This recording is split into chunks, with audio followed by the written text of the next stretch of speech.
ভাই রে ভাই, আমার স্বামী যে এত ভালো তা কর মতো লাগে।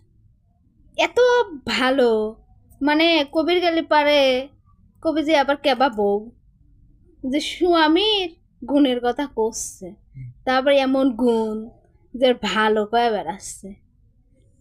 মানে কি কবরে ভাই, রাত পিট গেলি মানে রাধা স্বাদ হয়, কিন্তু রাধার নাকি ঢকঢিল ভালো লাগে, তরকারি মিলাইবির পারেনি।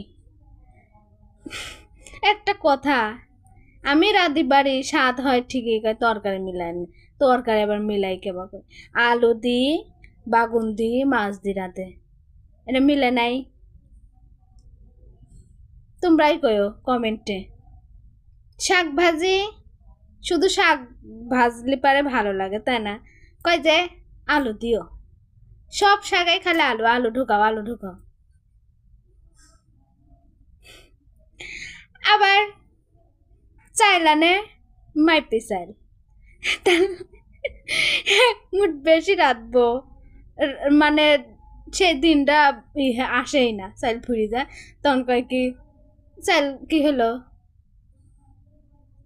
চাইলে আমি এক মুঠ চাল ভিক্ষেও দেইনি, তাহলে খাই কিন্তু অতি বেশি, 2 মুঠ বেশি ভাতও খাই, 2 মুঠ কম খাই আমি।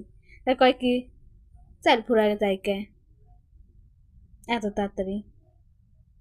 আর আমার ঘরের কাজ কাম আমি সাইডে সরি, শুই থাকি বসে থাকি ঘুরি যাই করি, আইসি ডিউটি থেকে আইসি কথা শোনায়, তাহলে কেবা লাগে ক?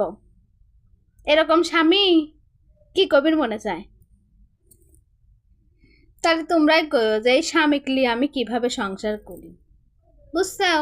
কমেন্টে কয়া যায়ও, আমি অপেক্ষায় থাকলাম যে আমার ফ্যান ফলোয়াররা কি কয়, স্বামী না ভাতার। বুঝছাও? কয়া যায়ও।